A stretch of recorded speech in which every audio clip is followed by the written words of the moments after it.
Hello and welcome all the future officers on the Study Funda platform in yet another CAPF Assistant Commandant PYQ video. आज की इस video में हम लोग बात करेंगे 2017 में आए हुए साइंस के सारे PYQs को। So let us start with the first question. It says which one of the following artificial sweeteners is a modified sugar. ठीक है, सबसे पहले देखते हैं कि शुगर का जो मॉडिफिकेशन है वो क्यों किया जाता है। ठीक है, so modification is done to prevent further reactions first. Another one is to remove ketones and aldehydes। ठीक है, ये किया कैसे जाता है? तो इसमें शुगर में मिलाया जाता है या तो अमाइन या फिर अल्कोहल, और इससे मिलता है हमें मॉडिफाइड शुगर। ठीक है, तो यहाँ पे जो हमारा आंसर है दैट इज वो हो जाएगा हमारा सुक्रोलोज। ठीक है, विच one of the following artificial sweeteners is modified sugar. ठीक है, बाकी जो शुगर्स हैं ये सब मॉडिफाइड नहीं है। ठीक है, बट अभी इनमें हम देखते हैं कि कौन कौन से शुगर कितना परसेंट ज्यादा है नॉर्मल शुगर से। ठीक है, so aspartame is 200 times more sweet या sweeter than the normal sugar. Saccharin है that is 550 times. Sucralose is 600 times and alitame is 2000 times. ठीक है, next we have is which one of the following polymers is made of protein। तो जो protein से जो polymer बना होगा उसमें क्या होगा, उसमें आपको मिलेंगे चेन्स ऑफ एमिनो एसिड्स। ठीक है, तो जैसे कि हमारा वुल होता है वो किससे बनता है, वो बनता है फ्लीस से। फ्लीस ऑफ शिप हो गया, शीप, गोट, ठीक है, याक हेयर। ठीक है, इस सब अब इनमें क्या होता है, ये जो हेयर हो गया, फ्लीस हो गया, इसमें क्या होता है, इसमें होता है प्रोटीन। ये प्रोटीन से मिलके बनता है। ठीक है, so option C will be our right answer that is wool. ठीक है, इसके अलावा और क्या क्या होंगे, तो आपके पास डीएनए, सिल्क, लिपिड्स, ये सभी और एग्जांपल्स हैं किसके, प्रोटीन पॉलीमर के। ठीक, नेक्स्ट देखते हैं which of the following diseases are caused by the consumption of water contaminated by mercury and nitrate. ठीक है, तो बेसिकली क्या होता है, जो फैक्ट्री से ना एक पोल्यूटेंट निकलता है दैट इज मिथाइल मर्करी। ठीक है, और मिथाइल मर्करी पानी में जाएगा, उसको फिशेस कंज्यूम करेंगे। फिशेस को कौन कंज्यूम करेगा, ह्यूमंस। ठीक है, तो उससे क्या होता है, हमारा जो नर्वस सिस्टम होता है वो इफेक्ट होता है। ठीक है, and it causes your Minamata disease. ठीक है, तो इसमें ना हमें नाइट्रेट देखने को मिलता है। ठीक है, मिथाइल मरकरी में नाइट्रेट भी आपको देखने को मिलेगा। ठीक है, देन फिर आते हैं जो ऑस्टियोपोरोसिस है। ऑस्टियोपोरोसिस किससे होता है, ये होता है लैक ऑफ कैल्शियम से। ठीक है, लैक ऑफ कैल्शियम। ठीक, तो ये तो आंसर नहीं होगा। ठीक है, फिर आते हैं ब्लू बेबी सिंड्रोम। तो ब्लू बेबी सिंड्रोम होता है lack of haemoglobin in blood. ठीक है ना, lack of haemoglobin.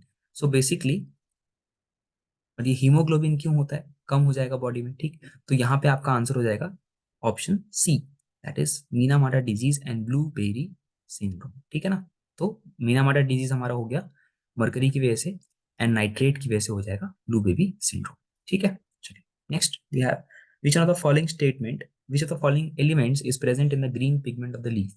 Green pigment हमारा होता है क्लोरोफिल, हमें पता है। और क्लोरोफिल में क्या देखने को मिलता है, तो क्लोरोफिल में देखने को मिलता है आपको मैग्नीशियम। ठीक है, तो ये ग्रीन पिगमेंट क्या काम करता है, फोटोसिंथेसिस को फैसिलिटेट करता है। ठीक है, इसके अलावा और भी कलर के पिगमेंट्स आपको देखने को मिलेंगे। एंथोसाइनिन्स होते हैं जिसमें कि रेड कलर पिगमेंट होता है, कैरोटीन होगा येलो में, ऐसे ही बीटालीन्स होती हैं जिसको कि रेड या मरून बोल सकते हो, और येलो में आपको देखने को मिलेगा। ठीक है, so answer for this question is option A is magnesium. Next we have which on the following is not correct about organic farming. ठीक है, ऑर्गेनिक फार्मिंग में कुछ भी चीज एक्स्ट्रा नहीं यूज करी जाती है जिसमें कि किसी भी, चाहे हमारे फर्टिलाइजर्स हों, चाहे हमारे ऐसी कोई भी चीज हो जिससे कि जो फर्टाइल एरिया है उसको प्रॉब्लम हो, सॉइल को दिक्कत हो, ठीक है। So it does not use any genetically modified seeds, ठीक है, everything natural. Synthetic synthetic pesticides भी नहीं यूज किए जाते। It uses minimal crop rotation, ठीक है, ये गलत है क्योंकि भाई क्रॉप रोटेशन का कोई लेना देना नहीं है, क्रॉप रोटेशन करे या ना करे उससे कुछ भी नुकसान नहीं हो रहा है एनवायरमेंट को, ठीक है ना। सो ये हमारा आंसर होगा। It uses ecologically protective practices, ऐसा भी नहीं है, ये भी गलत है, ठीक है ना। तो ऑप्शन सी हमारा करेक्ट होगा। Next we have which one of the following instruments is used for measuring moisture content of air, ठीक है। अब मैंने यहाँ पे आपको पूरी लिस्ट दे दी है जो कि आपको याद रखना है एग्जाम जाने से पहले, स्टैटिक नॉलेज, ठीक है। इसका आंसर हमारा हो जाएगा हाइग्रोमीटर, ठीक है ना। Hygrometer is used for measuring the moisture content of air. Next we have bronze. Bronze is an alloy of copper and, ठीक है। सो ब्रॉन्ज जो है हमारा, हमने सुना भी होगा जैसे कि गोल्ड सिल्वर ब्रॉन्ज मेडल्स मिलते हैं। तो गोल्ड एंड सिल्वर आर तो क्या होते हैं, वो तो प्योर मेटल हैं, बट जो ब्रॉन्ज होता है that is an alloy of copper and tin, ठीक है ना। टिन, जिसको कि एस एन से हम डिनोट करते हैं, ठीक। So bronze is an alloy of copper and tin. इसके अलावा और भी बाकी एग्जांपल्स मैंने आपको दिए हैं, ब्रास हो गया, ठीक है, सोल्डर है, स्टील है, ठीक है, मैं लिख देता हूँ, इसके भी आपको कंपोनेंट्स याद करने हैं। स्टील हो गया, गन मेटल, जर्मन सिल्वर, ठीक है, इन सभी को आपको याद रखना है। Next we have liquid water is denser than ice due to, ठीक है। अब ये क्यों होता है? तो बेसिकली जो वाटर में ना एक एनोमलस बिहेवियर होता है, ठीक है, एनोमलस बिहेवियर। एनोमलस बिहेवियर क्या करता है कि जनरली आप देखोगे अगर किसी चीज का टेम्परेचर कम होता है ना, तो उसकी डेंसिटी क्या हो जाएगी, डेंसिटी बढ़नी शुरू हो जाएगी, ठीक है। लेकिन 0 से 4 डिग्री सेल्सियस तक वाटर का आप टेम्परेचर बढ़ाओगे, टेम्परेचर के साथ साथ उसकी डेंसिटी भी बढ़नी शुरू हो जाती है, ठीक है। और इसका मैक्सिमम डेंसिटी कहाँ होता है, 4 पे, ठीक है। और इसका फायदा क्या है? तो जो एक्वेटिक लाइफ है बेसिकली, जो पॉन्ड वगैरह में, अब क्या होगा, सबसे आप देखोगे अगर इसमें आप मैं पूछूंगा आपको सबसे ठंडा पानी कहाँ होगा, तो सबसे नीचे होगा। अब जीरो मान लो सबसे नीचे होता है, तो जीरो पे कोई भी चीज जाकर के क्या हो जाएगी, फ्रीज हो जाएगी। जीरो वाला लेयर फ्रीज हो जाएगा, उसके ऊपर वन वाला नहीं होगा, बट टू वाला नहीं होगा, बट जीरो वाला फ्रीज हो जाएगा, ठीक है।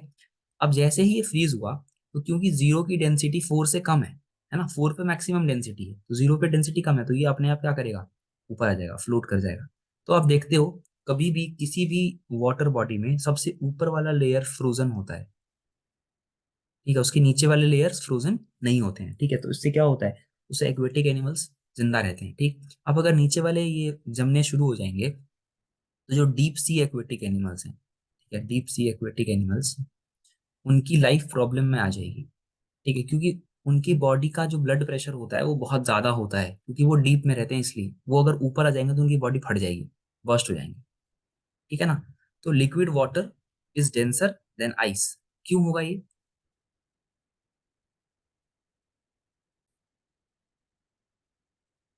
तो फर्स्ट बेसिकली हम मैंने आपको रीजन बताया कि एक तो है एनोमलस बिहेवियर ऑफ वाटर, जिसकी वजह से इसकी डेंसिटी में ये चेंजेस आते हैं, ठीक है। अब एक और इसके अलावा होता है जिसमें कि आपको देखने को मिलता है हाइड्रोजन बॉन्डिंग। हाइड्रोजन बॉन्डिंग क्यों देखने को मिलेगा? तो 3 एलिमेंट्स का नाम याद रखना, FON, FON, fluorine oxygen nitrogen, ये मोस्ट इलेक्ट्रोनेगेटिव एलिमेंट्स होते हैं, ठीक है ना, हमारे पीरियोडिक टेबल में। अब इसकी वजह जैसे वाटर में भी क्या है, H O से कंबाइन है 2H, तो ऑक्सीजन है, ऑक्सीजन क्या है, इलेक्ट्रोनेगेटिव है। तो अब यहाँ पे आप देखोगे जो ये ऐसे रहेगा, एक वाटर का मॉलिक्यूल और एक और वाटर का मॉलिक्यूल, तो ये सीधा सीधा तो ये कंबाइंड है ही अपने बॉन्ड में। अब क्योंकि ये इलेक्ट्रोनेगेटिव है, तो इस पे क्या होता है, हमारा पार्शियल नेगेटिव चार्ज डेवलप हो जाता है, और इस पार्शियल नेगेटिव की वजह से हाइड्रोजन पे पार्शियल पॉजिटिव चार्ज डेवलप हो जाता है। तो इंट्रा मॉलिक्यूलर भी एक बॉन्डिंग बन जाती है, ठीक है, इसको हम बोलते हैं H bond, that is hydrogen bonding, ठीक है। सो ऑप्शन बी आपका यहाँ पे सही होगा, ठीक है। Next we have which one of the following is the chemical name of heavy water. तो हेवी वाटर जो होता है हमारा, वो होता है D2O, ड्यूटेरियम ऑक्साइड, ठीक है। Option C will be our right answer. इसका यूज कहाँ पे होता है? तो इसका यूज होता है as a moderator in nuclear reactor. ठीक है। Next is which among the following has who among the following has coined the term quark, the fundamental particles that make up protons and neutrons in an atomic nucleus। ठीक है। तो जो electrons होते हैं वो तो फंडामेंटल नेचर के होते हैं, लेकिन protons and neutrons fundamental nature के नहीं होते। ठीक है। तो ये किस चीज से मिलके बनते हैं? ये मिलके बनते हैं क्वार्क्स एंड ग्लूऑन्स से। ठीक है। तो ये जो नाम दिया था, ये नाम दिया था मरे जेलमिन एंड जॉर्ज ज्वेक। ठीक है। तो यहाँ पे आपको आंसर दिखेगा option B, Murray Gell Mann. Right. Next we have the mass number of an element is not changed when. ठीक है। तो alpha beta and gamma decay देखना है हमें यहाँ पे। ठीक है। अल्फा डीके, फिर beta decay and gamma decay. ठीक है। अल्फा डीके में क्या होता है? हमेशा दो प्रोटॉन एंड दो न्यूट्रॉन्स हमारे लॉस्ट होते हैं। तो अगर प्रोटॉन एंड न्यूट्रॉन लॉस्ट होते हैं तो मास में चेंज होगा। ठीक है ना। तो मास नंबर क्यों क्या होता है? जो एटॉमिक मास होगा that is number of protons plus number of neutrons. ठीक है। तो जैसे ही प्रोटॉन्स एंड न्यूट्रॉन्स लॉस हुए, इसका मतलब क्या हुआ? मास में चेंज आएगा। ठीक। देन बीटा डीके जो होता है उसमें क्या होता है? Neutrons changes into protons. ठीक है। तो इसमें कुछ भी हमें चेंज मास में चेंज देखने को नहीं मिलता है। ठीक है। फिर गामा डीके में क्या होता है? Neutron and proton remain unchanged in nucleus. ठीक। सो आप आंसर देखोगे that is C, beta and gamma radiations only. ठीक है। चलिए next question we have which one of the following is a major effect of long term consumption of drinking water containing little less than 0.5 ppm और no fluoride.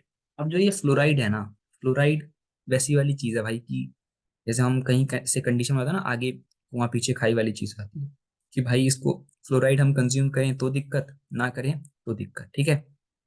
तो अगर हम इसको access में consume करें, मॉडरेट लेवल्स पे consume करें या लेस अमाउंट में कंज्यूम करें, दोनों ही तीनों ही केसेस में दिक्कत है। ठीक है। एक्सेस में करें तो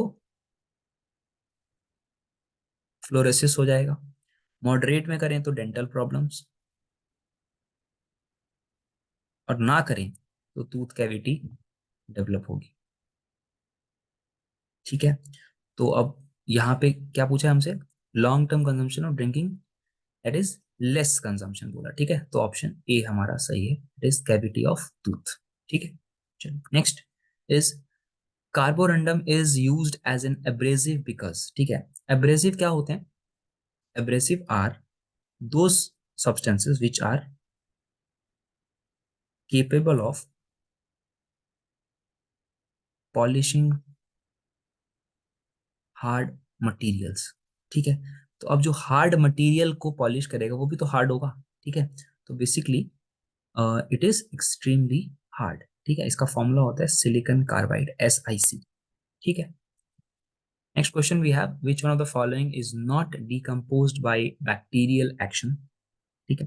तो बैक्टीरियल एक्शन में आप देखोगे vegetable, animal carcasses, waste of flower, ये सब क्या है? ये सब बायोडिग्रेडेबल नेचर के हैं। ठीक है। लेकिन जो प्लास्टिक मटेरियल्स हैं, ठीक है, ये नॉन बायोडिग्रेडेबल है। ठीक है। इनऑर्गेनिक मटेरियल, इसीलिए इनको कोई भी बैक्टीरियल एक्शन नहीं होता है। ठीक है। So P is your right answer. So that was it for this session too. I hope you enjoyed and liked it.